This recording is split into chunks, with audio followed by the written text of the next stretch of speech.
नमस्कार, आप सभी का हमारे YouTube चैनल भक्ति रस बाई गायत्री में स्वागत है।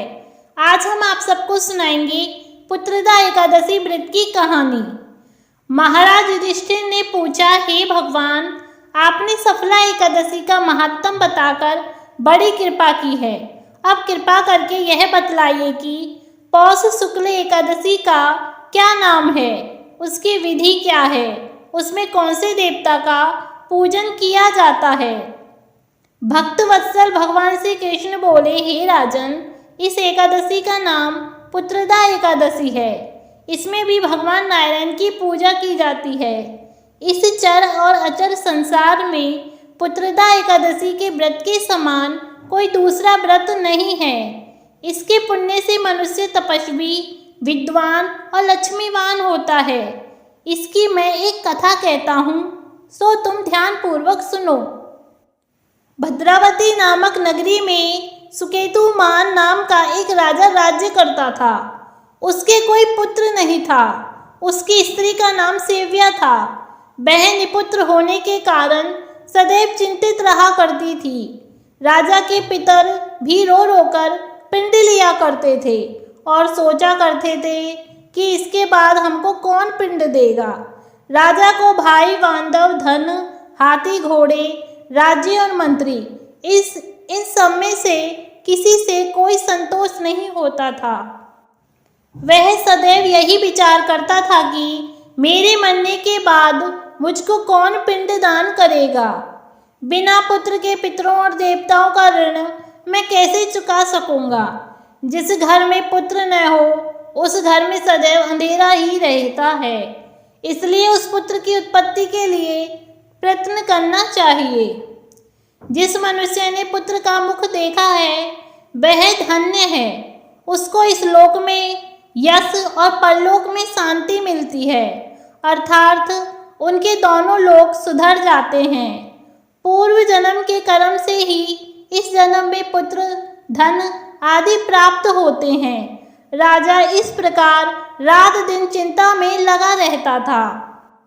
एक समय तो राजा ने अपने शरीर को त्याग देने का निश्चय किया, परंतु आत्मघात को महापाप समझकर उसने ऐसा नहीं किया।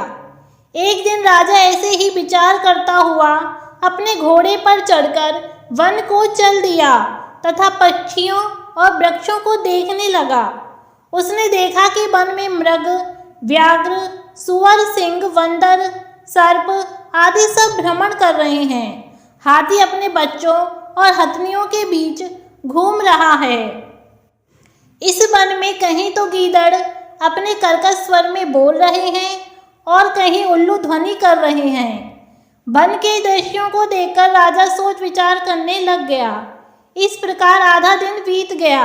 वह सोचने लगा कि मैंने कई यज्ञ किए, ब्राह्मणों को स्वादिष्ट भोजन से तृप्त किया, फिर भी मुझको दुख प्राप्त हुआ, क्यों?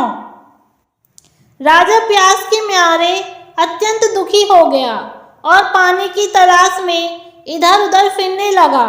थोड़ी दूरी पर राजा ने एक सरोवर देखा।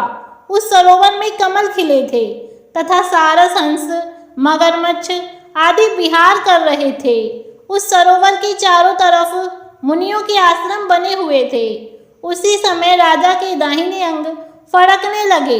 राजा शुभ शगुन समझकर घोड़े से उतरकर मुनियों को दंडवत प्रणाम करके बैठ गया।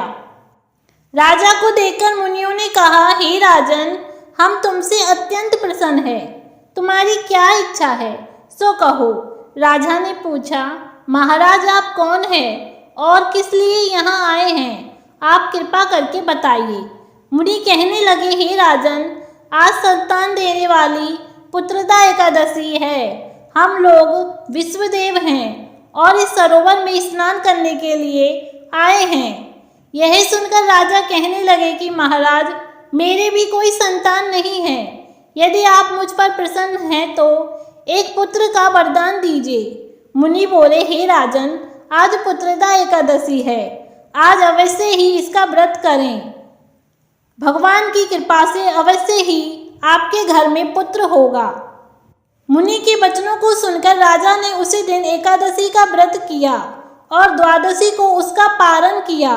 इसके पश्चात मुनियों को प्रणाम करके महल में वापस आ गया। कुछ समय बीतने के बाद रानी ने गर्भ धारण किया और 9 महीने के पश्चात उनके एक पुत्र हुआ। वह राजकुमार अत्यंत शूरवीर, यशस्वी और प्रजापालक हुआ। श्री कृष्ण बोले, हे राजन, पुत्र की प्राप्ति के लिए पुत्रदा एकादशी का व्रत करना चाहिए। जो मनुष्य इस महात्म को पढ़ता या सुनता है उसे अंत में स्वर्ग की प्राप्ति होती है। तो इस तरह हुई पुत्रदा एकादशी व्रत की कहानी। धन्यवाद।